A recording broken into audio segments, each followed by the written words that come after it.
आपण बघत आहात एकेपी न्यूज मराठी. आपला आवाज आपली ताकद. सबस्क्राइब करा, शेअर करा, लाईक करा. AKP news Marathi. नाशिकच्या गुन्हे शाखा युनिट क्रमांक 1च्या पोलीस अंमलदारांनी एक इसम व 3 विधी संघर्षित बालकांकडून प्राणघातक शस्त्र हस्तगत करण्याची कामगिरी केली. गोपनीय माहितीवरून कॉलेज रोडवरील यशवंत कॉलनी रेणुका गॅरेज समोर मॉडेल कॉलनी येथे सापळा रचत राहुल गौतम सोनवणे वय 18 व 3 विधी संघर्षित बालकांना ताब्यात घेत त्यांच्याकडून 2000 रुपये किमतीचे 4 प्राणघातक शस्त्र हस्तगत करत गंगापूर पोलीस ठाण्यात गुन्हा दाखल करण्यात आला.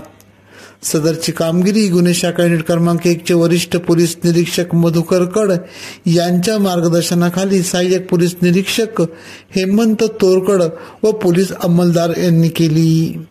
एकेपी न्यूज साठी ब्युरो चीफ अनवर खान पठाण, नाशिक.